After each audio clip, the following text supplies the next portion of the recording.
part 2. So I'm driving again. I'm headed to the grocery store because I don't have any snack food for the kids to go to school tomorrow. So it's 8:40, heading to the store. I'd never go to the store at 8:40 at night, so this is weird, but I've got nothing.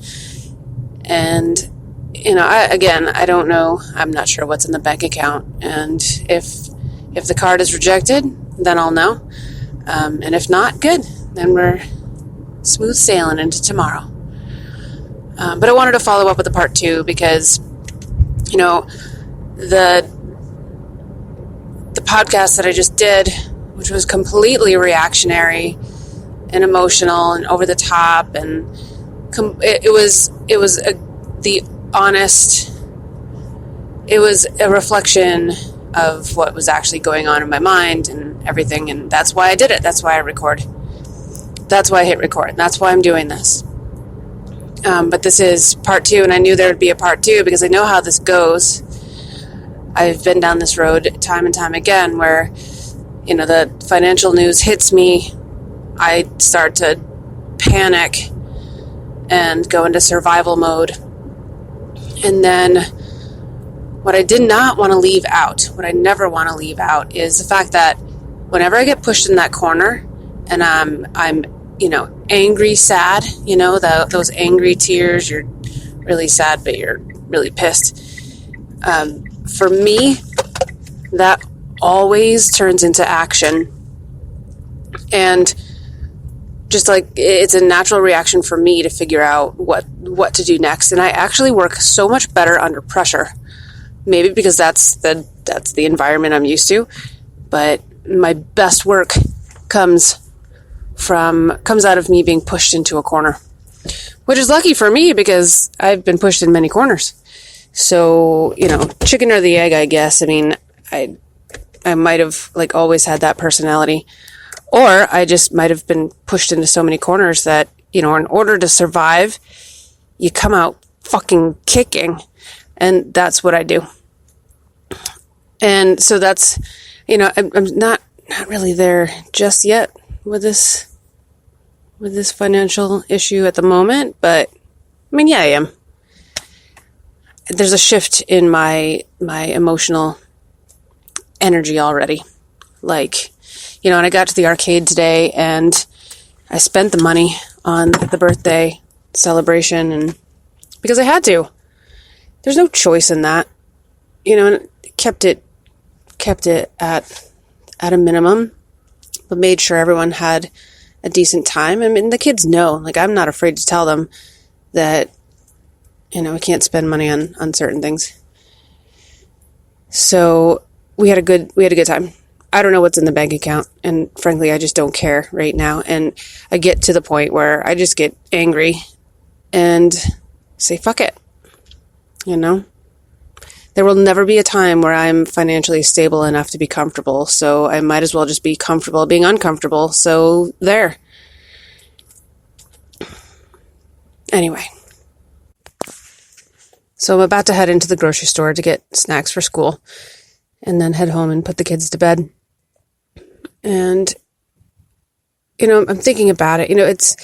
There's a lot of pressure on families during the summer because, for families like mine, I'm a head of household, single parent at the moment. And, for me, when I send the kids to school and they get free lunch during the day, that relieves a huge burden.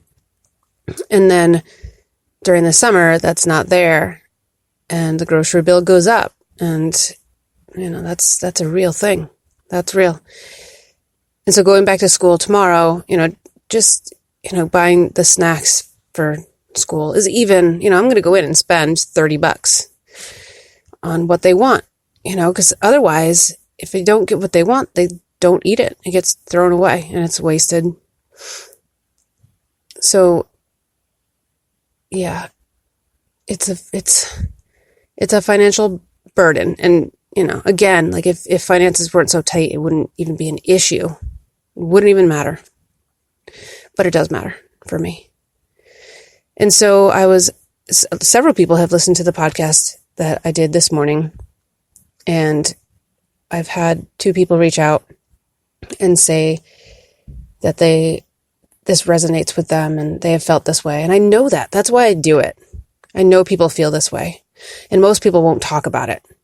I'll talk about it, and not always. I never, if you caught me, 6, 7 years ago, I would have never said anything, because I was in a family where you don't talk about, especially if it's a financial issue, you don't talk about that publicly. No way.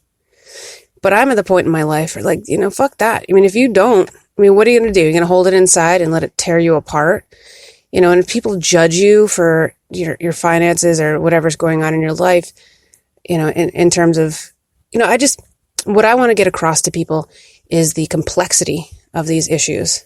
Okay. We all know the meme that's going around saying, something about insulin costing this, but it's free to get methadone or something like that. I've seen it go along, and people have, they share it all the time. And, then there's recently been the sharing of, people who don't have their head straight up their ass, that, why blame the lowest or the most vulnerable people? And I take back that word lowest, lowest income, I guess is where I was going, but most vulnerable, let's say, is a better term. So we start to, it's like biting on our own ankles. You start ripping apart the vulnerable, and you're tearing apart your own society, and you're hurting children by ripping apart their parents because they have a cell phone and they smoke a pack of cigarettes, but they're on welfare. You know what? Living that life is fucking hard. And I have not, I've never been on welfare, but I've had to go in and out of the food stamp system, even when we were making a lot of money, because, my partner was spending all of it and we had nothing left to buy things that we actually needed. So, and I've worked with a lot of low-income families, and I've been in their homes, and I've seen what they deal with directly. And I do not judge anyone. I mean, there's poor behavior. There's poor behavior in every single class of people. A ton of it. And if you're going to shame people if you're going to shame anyone, do it equal opportunity, okay? Or just don't do it at all. And that's my problem is, it's tipped towards the most vulnerable. The most vulnerable get the most shit, or get judged, and I feel it too. After I did my podcast, I'm like, oh, well, I guess people are judging. Like, I go to Scotland every 2 years. How do you do that, Mom? You're so fucking poor. How I do that is I put all of my time and my energy into that band, and I go basically for free. And so I get there because I love it and I work for it. Okay? So you can scratch that off your list. Sorry, I'm being very defensive. Not like any of you listening are asking those questions, but I'm talking to other people that are in my head still. What else? What else do I feel judged about? I don't know. That was the big one that came to mind. And I send my kids to Horizons Day Camp. Very expensive camp. But I've made it, again, that was a lifelong, well, I don't say lifelong. It was a dream of mine from the moment my first child was born, was to send my children to a camp that's right in their own town. So they learn about the brilliance of where they live. They don't have to leave their town or go to a different state for vacation or camp. They can learn about where they live and how wonderful it is. And I've gotten scholarships since day one, sending my first child there. And then I started working there. And I had all 3 going for free because I worked there. Because I was willing to do that to get them there. And so, and I think about this all the time because I don't want to lie to myself about anything, ever. And I try to make sure that I don't do that. And so when I'm talking about, my money woes, which is, those are real. Those are very real. And I set them next to, other folks that are having difficulties and stuff. And again, I always think, okay, you don't have much to complain about. Just stop complaining. But I do, and it's real, and that's why I talked about it. So I'm still sitting in the parking lot at the grocery store. I need to go in before this place closes, and I come home with nothing, and that would be really poor behavior on my part. So I'm gonna pause this for a moment and go see what I can make happen in here. Success. So back to it. Just thinking, walking around the grocery store, and why I'm doing this, why it's important, and why my voice matters. And my voice matters, first of all, because I'm using it. And I'm hoping, folks that don't want to use it, I can be at least a window into people's lives that are living in silence. And I've been in a lot of gritty situations. A lot of them were unchosen, and then many of them were chosen. And I've seen a lot, and I listen a lot, and I appreciate other people, and I have very few judgmental bones in my body. And I have a very low tolerance for people who judge others. And that's, the people that I've talked about without naming any names over all of my podcasts, basically. The people that I've tossed out of my life were just those people who had a criticism or a judgment for anyone and everyone that were not them. And I can't, when I'm around that, it's like, psychic vampirism. It sucks the life out of me, because I would stand up for people and just to be looked at, just as, they give me the same treatment as if I were the people they were talking about, because I stood in defense. And I wasn't strong enough to continue doing that until finally I just, and I've told that story already, but I got to a point where I finally knew how valuable my voice actually was, and that there was a lot more to my life than what was happening.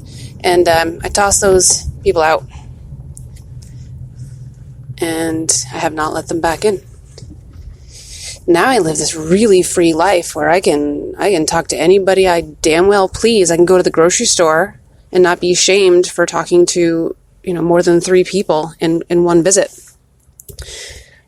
I could be friends with everyone if I wanted to.